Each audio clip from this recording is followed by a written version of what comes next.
అందరికీ స్వాగతం. ఈరోజు మనం ఒక పుస్తకం గురించి మాట్లాడుకోబోతున్నాం. అది కూడా దాదాపు 90 ఏళ్ల క్రితం రాసింది. అవును. 1937లో మొదటిసారి ప్రచురితమైన, ఇప్పటికీ ప్రపంచవ్యాప్తంగా కోట్లాది కాపీలు అమ్ముడవుతూనే ఉంది. అదే డేల్ కార్నెగీ రాసిన how to win friends and influence people. అసలు నాకు ఆశ్చర్యం కలిగించే విషయం ఏంటంటే, టెక్నాలజీ, సోషల్ మీడియా ఇంతగా పెరిగాక మన సంబంధాలింత సంక్లిష్టంగా మారిన ఈ రోజుల్లో ఆనాటి సూత్రాలు నిజంగా పనిచేస్తాయా? ఇది చాలా ముఖ్యమైన ప్రశ్న. ఈ పుస్తకం ఇంకా ఎందుకింత సంబంధితంగా ఉంది? ఈరోజు మన ఈ ప్రశ్నలకు సమాధానాలు వెతుకుదాం. మీరడిగిన ప్రశ్నకు సమాధానం చాలా సింపుల్. ఏంటంటే, టెక్నాలజీ మారింది, సమాజం మారింది, కాని మనిషి ప్రాథమిక స్వభావం మారలేదు. మారలేదు కదా? మన ఆశలు, మన భయాలు, మనల్ని నడిపించే కోరికలు అన్నీ దాదాపు అవే. కార్నెగీ ఫౌండేషన్ చేసిన ఒక పరిశోధన ప్రకారం మన ఆర్థిక విజయంలో కేవలం 15% మాత్రమే మన టెక్నికల్ నాలెడ్జ్ మీద ఆధారపడి ఉంటుంది. కేవలం 15%? అంతే. మిగిలిన 85% మన పర్సనాలిటీ, అంటే ఇతరులతో మనం ఎలా వ్యవహరిస్తాం, వాళ్లని ఎలా నడిపిస్తాం అనే దానిపైనే ఆధారపడి ఉంటుంది.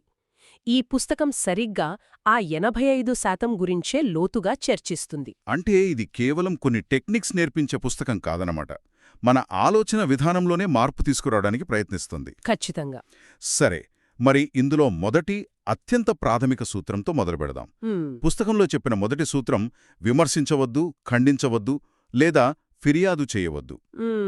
వినడానికి చాలా సింపుల్గా ఉంది, కాని నాకు తెలిసి ఆచరణలో పెట్టడం అంత తేలిక కాదు. అస్సలు కాదు.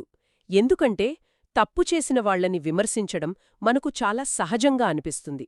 కాని కార్నెగీ చెప్పేదేంటంటే, విమర్శ అనేది ప్రమాదకరమైనది. ప్రమాదకరమైనదా? అవును.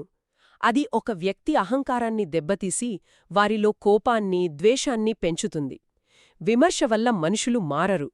పైగా వాళ్లు చేసింది సరైనదే అని వాదించడం మొదలుపెడతారు. తమను తాము సమర్థించుకుంటారు. అతను ఒక పోలీస్ అధికారిని చంపేస్తాడు. వందలాది మంది పోలీసులు అతన్ని చుట్టుముట్టినప్పుడు గంటల తరబడి కాల్పులు జరిపి లొంగిపోతాడు. పట్టుబడ్డాక కూడా అతనేమన్నాడంటే, అదే కదా ఆశ్చర్యం. నా కోటు కింద ఒక అలసిన కాని దయగల హృదయముంది, అది ఎవరికీ హాని చెయ్యదు అని రాసుకున్నాడు. ఒక కిరాతక హంతకుడు కూడా తనను తాను చెడ్డవాడుగా అనుకోవడం లేదు. సరిగ్గా అదే పాయింట్. క్రౌలీ మాత్రమే కాదు, అల్ కపోన్ లాంటి గ్యాంగ్స్టర్ కూడా తనని తాను ఒక పబ్లిక్ బెనిఫాక్టర్గా, అంటే సమాజ సేవకుడిగా చెప్పుకున్నాడు. సింగ్ సింగ్ జైల్ వార్డెన్ చెప్పిన దాని ప్రకారం అక్కడి ఖైదీలలో 99% మంది తమను తాము చెడ్డవాళ్లుగా భావించరట. 99%? అవును. వాళ్లు తమ చర్యలను ఏదో ఒక కారణంతో సమర్థించుకుంటారు. నన్ను నేను కాపాడుకోడానికి అలా చెయ్యాల్సి వచ్చిందనూ, వాళ్లు నన్ను రెచ్చిగొట్టారనూ చెబుతారు. మనమెవరైనా విమర్శించినప్పుడు వాళ్లు వెంటనే ఆత్మరక్షణలోకి వెళ్ళిపోతారు. కాని ఇక్కడ నాకు సందేహం. మరి బాధ్యత సంగతేంటి? ఒక ఉద్యోగి సరిగ్గా పనిచేయనప్పుడు, లేదా మన పిల్లలు తప్పు చేసినప్పుడు వాళ్లకి చెప్పకుండా ఎలా ఉంటాం? దాన్ని కూడా విమర్శ కిందే లెక్కేయాలా? లేదు లేదు. అలా అయితే పనులెలా జరుగుతాయి? ఇది చాలా మంచి ప్రశ్న. కార్నెగీ చెప్పేది నిర్మాణాత్మక అభిప్రాయం, అంటే కన్స్ట్రక్టివ్ ఫీడ్బ్యాక్ ఇవ్వొద్దని కాదు. ఆయన చెప్పేది పదునైనా నిందలు వేసే విమర్శల గురించి. ఓ ఓకే.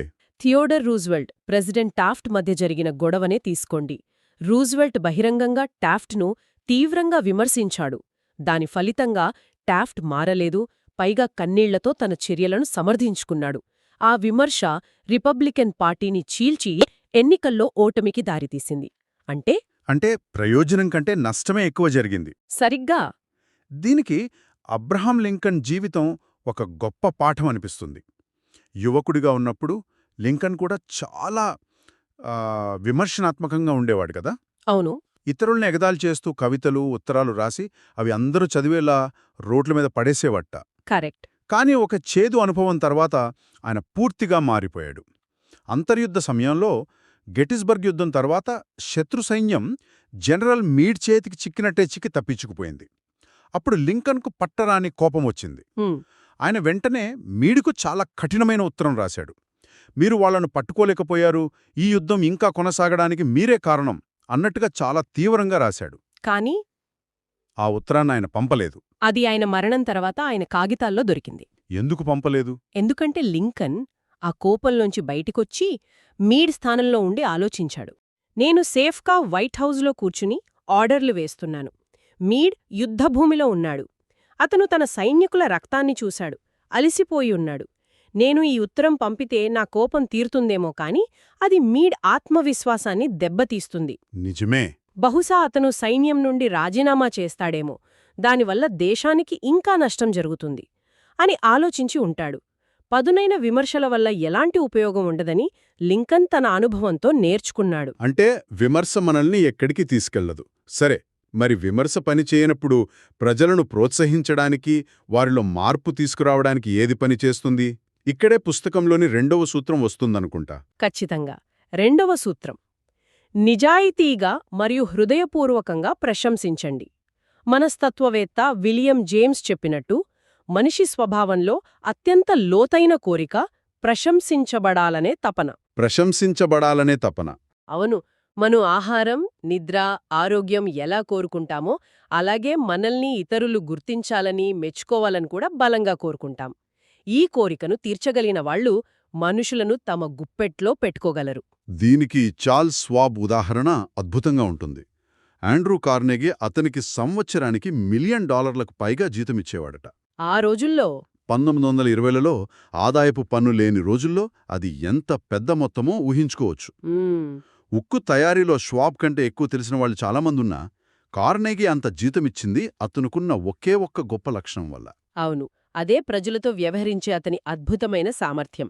ష్వాబ్ ఏమంటాడంటే, నా కింద పనిచేసేవారిలో ఉత్సాహాన్ని నింపడమే నా అతిపెద్ద ఆస్తి. ఒక వ్యక్తిలోని ఉత్తమమైన దాన్ని బయటకు తీసుకురావడానికి ప్రశంస, ప్రోత్సాహం చాలా అవసరం. అంతగా చంపలేదు. అతను ఎప్పుడూ ఎవరిని విమర్శించేవాడు కాదట. చిన్న పొరపాటు జరిగితే దాన్ని పట్టించుకోకుండా మంచి పని కనిపిస్తే మాత్రం వెంటనే మెచ్చుకునేవాడట. అయితే ఇక్కడ ఒక ముఖ్యమైన తేడాను మనం గమనించాలి. మనస్ఫూర్తిగా మెచ్చుకోవడానికి, కేవలం ముఖస్తుతి కోసం అంటే ముఖం మీద పొగడటానికి మధ్య చాలా తేడా ఉంది. చాలామంది ఈ రెండింటినీ కన్ఫ్యూజ్ చేసుకుంటారు. చాలా మంచి పాయింట్. కార్నెగీ దీన్ని చాలా స్పష్టంగా వివరిస్తాడు. ప్రశంస హృదయం నుండి వస్తుంది. అది నిజాయితీగా ఉంటుంది. ఓకే. ముఖస్తుతి కేవలం పెదవుల నుండి వస్తుంది. అది స్వార్థంతో కూడుకున్నది. ప్రశంస నిస్వార్థమైనది, ముఖస్తుతి స్వార్థపూరితమైనది. సింపుల్గా చెప్పాలంటే ముఖస్తుతి అంటే ఎదుటి వ్యక్తి తన గురించి తాను ఏమనుకుంటున్నాడో అదే చెప్పడం. అది తేలిగ్గా తెలిసిపోతుంది. నిజమైన ప్రశంస అది నిర్దిష్టంగా, హృదయపూర్వకంగా ఉంటుంది. చిన్నప్పుడు స్టీవీ మోరిస్కు కళ్ళు కనపడవు. ఒకరోజు వాళ్ల టీచర్ తరగతిలో తప్పిపోయిన ఒక ఎలుకను వెతకడంలో సహాయం చేయమని అడిగింది. అందర్లో తననే ఎందుకు అడిగారని అతను అడిగితే ఆ టీచర్ ఎలా చెప్పింది, ఎందుకంటే ప్రకృతి నీకు చూపు ఇవ్వకపోయినా దానికి బదులుగా అద్భుతమైన వినికిడి శక్తిని ఇచ్చింది అని. చూడండి, అది ఎంత శక్తివంతమైన ప్రశంస. అది ముఖస్తుతి కాదు. అది అతనిలో ఉన్న ఒక ప్రత్యేకమైన బలాన్ని గుర్తించి దాన్ని నిజాయితీగా మెచ్చుకోవడం. వావ్! ఆ ఒక్క మాట స్టీవ్ వండర్ జీవితాన్ని మార్చేసింది. అది అతన్లో ఒక కొత్త ఆత్మవిశ్వాసాన్ని నింపింది. మన చుట్టూ ఉన్నవాళ్లలో ఇలాంటి మంచి లక్షణాలను మనం ఎంత తరచుగా గుర్తిస్తున్నాం?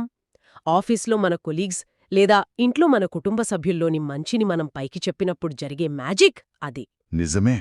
మనం చాలాసార్లు మంచిని గమనించినా దాన్ని చెప్పడానికి ఎందుకో వెనకాడతాం.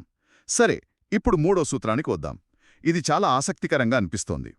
ఇతరులలో బలమైన కోరికను రేకెత్తించండి. దీని అర్థమేమిటి? ఇది ఒక రకంగా మ్యానిపులేషన్ లాగా అనిపించడం లేదా? మొదట విన్నప్పుడు అలా అనిపించవచ్చు. కాని దీని వెనుక ఉన్న మనస్తత్వం చాలా లోతైనది. మనం ఎవరితోనైనా ఏదైనా చేయించాలంటే దానికి ఒకే ఒక్క మార్గముంది. ఏమిటది? అది చెయ్యాలనే కోరికను వాళ్లలో కలిగించడం. అంతేగాని బెదిరించడం, బలవంతం చెయ్యడం కాదు. ప్రపంచంలో ఇతరుల కోణంలో ఆలోచించి వారిలో కోరికను రేకెత్తించగలిగేవాడు ప్రపంచాన్ని తనతో నడిపించగలడు. అలా చెయ్యలేనివాడు ఒంటరిగా నడుస్తాడు అని కార్నెగీ అంటాడు. అంటే మనకు ఏం కావాలో మాట్లాడటం మానేసి ఎదుటివారికి ఏం కావాలో ఆలోచించాలన్నమాట. ఖచ్చితంగా. ఉదాహరణకు, మీరు మీ పిల్లవాడిని సిగరెట్లు తాగొద్దని చెప్పాలనుకుంటున్నారు.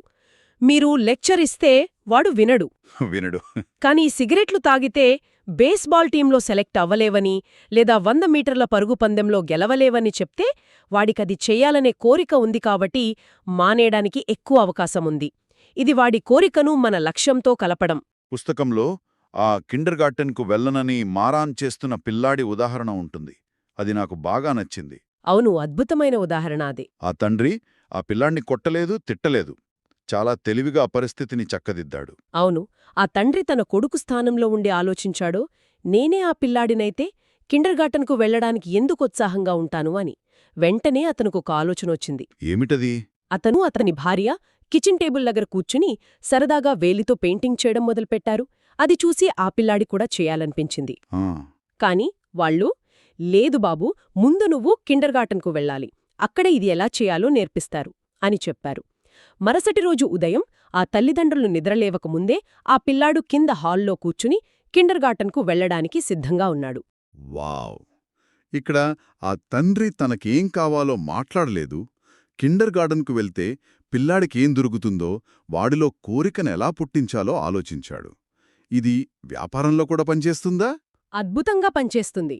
కార్నేగీ స్వయంగా తన అనుభవాన్ని పంచుకున్నాడు. తన లెక్చర్ సిరీస్ కోసం ఒక హోటల్ బాల్రూమ్ను బుక్ చేసుకున్న తర్వాత హోటల్ వాళ్లు అకస్మాత్తుగా అద్దెను 3 రెట్లు పెంచారు. Oh no! కార్నేగీ వాళ్లతో గొడవ పడలేదు, నాకు అద్దె తగ్గించండి అని అడగలేదు. బదులుగా హోటల్ మేనేజర్ దగ్గరికి వెళ్లి, మీ ఉత్తరం చూశాను, కాని నేను మిమ్మల్ని నిందించడం లేదు. నేను మీ స్థానంలో ఉన్నా అదే చేసేవాణ్ణి. మీ లాభాలు చూసుకోవడం మీ బాధ్యత అని మొదలుపెట్టాడు. వావ్! అంటే ముందు ఎదుటి వ్యక్తి చర్యను సమర్థించాడు. ఆ తరువాత ఒక కాగితం మీద అద్దె పెంచడం వల్ల హోటల్కు కలిగే లాభనష్టాలను రాశాడు. లాభం: మీకు బాల్రూమ్ ఖాళీగా ఉంటుంది, దాన్ని వేరే వాళ్లకి ఎక్కువ రేటుకు అద్దెకివ్వచ్చు. ఓకే. నష్టం: మీరు నా నుండి వచ్చే ఆదాయాన్ని కోల్పోతారు. రెండోది, నా లెక్చర్లకు ఎంతో మంది విద్యావంతులు, ఉన్నత వర్గాల వారు వస్తారు. ఇది మీ హోటల్కు ఉచితంగా అద్భుతమైన పబ్లిసిటీ. ఇంట్రెస్టింగ్. మీరు న్యూస్ పేపర్లో ఇంతమందిని ఆకర్షించడానికి $5,000 ఖర్చుబెట్టినా ఇంత ప్రచారం రాదు అని చెప్పి ఆ కాగితం మేనేజర్కు ఇచ్చి, మీరు మీ హోటల్కు ఏది మంచిదో ఆలోచించి నిర్ణయం తీసుకోండి అని చెప్పి వచ్చేశాడు. అంతేనా? అంతే. మరుసటి రోజు అద్దెను 300% కాకుండా కేవలం 50% మాత్రమే పెంచుతున్నట్లు హోటల్ నుండి సమాధానమొచ్చింది. అద్భుతం. అంటే తన సమస్యను హోటల్ మేనేజర్ సమస్యగా మార్చాడు. తన కోణం నుండి కాకుండా పూర్తిగా వాళ్ల కోణం నుండి మాట్లాడాడు. సరిగ్గా అదే ఈరోజు మనం చర్చించుకున్న ఈ 3 సూత్రాలు: విమర్శను ఆపడం, నిజాయితీగా ప్రశంసించడం, మరియు ఎదుటివారి కోణం నుండి ఆలోచించడం వింటుంటే చాలా శక్తివంతంగా అనిపిస్తున్నాయి. ఇవి మన రోజువారీ జీవితాన్ని, మన సంబంధాలను పూర్తిగా మార్చేయగలవు. ఖచ్చితంగా. అయితే ఇవి కేవలం టెక్నిక్స్ కాదు, ఇది ఒక జీవన విధానం, ఒక అలవాటు. వీటిని ఆచరణలో పెట్టడానికి సమయం, పట్టుదల మరియు రోజూ సాధన చేయడం అవసరం. మనం సాధారణంగా మన సమయంలో 95% మన గురించే ఆలోచిస్తూ గడుపుతాం. 95%? అవును. ఆ ఆలోచనా విధానం నుండి బయటపడటమే ఇక్కడ అసలైన సవాలు. అవును. మన చర్చ మొదట్లో మనం ఒక ప్రశ్న వేసుకున్నాం. 90 ఏళ్ల క్రితం నాటి ఈ సూత్రాలు ఈ డిజిటల్ యుగంలో పనిచేస్తాయా అని. ఇప్పుడు నాకనిపిస్తోంది, బహుశా ఇవి ఇప్పుడు ఇంకా ఎక్కువ అవసరమేమో. కరెక్ట్. ఎందుకంటే మనం ఈమెయిల్స్, మెసేజ్ల ద్వారా మాట్లాడుతున్నప్పుడు ఎదుటివారి భావోద్వేగాలను అర్థం చేసుకోవడం ఇంకా కష్టంగా మారింది. ఒక చిన్న విమర్శనాత్మక వాక్యం కూడా పెద్ద అపార్థాలకు దారితీయవచ్చు. మీరు చెప్పింది 100% నిజం. ఒక లైక్ బటన్ నిజమైన ప్రశంసకు ప్రత్యామ్నాయం కాదు. ఒక ఆన్లైన్ కామెంట్ నిజమైన సంభాషణకు ప్రత్యామ్నాయం కాదు. నిజమే. ఈ సూత్రాలు మనల్ని టెక్నాలజీ వెనుక నుండి బయటికి వచ్చి మళ్లీ మనుషులతో నిజమైన, అర్థవంతమైన సంబంధాలను ఎలా నిర్మించుకోవాలో గుర్తుచేస్తాయి. ఇప్పుడు శ్రోతలో ఆలోచించడానికి ఒక ప్రశ్న వదిలిపెడదాం. ఆ 95% సమయంలో, అంటే మనం మన గురించి ఆలోచించుకునే సమయంలో కేవలం ఒక 5%నైనా సరే ఎదుటివారి మంచి లక్షణాల గురించి, వాళ్ల కోణం గురించి నిజంగా ఆలోచించడానికి కేటాయిస్తే మన ఆఫీస్లో, మన ఇంట్లో, మన స్నేహాలలో ఎలాంటి అద్భుతమైన మార్పులు రావచ్చు. ఆలోచించండి.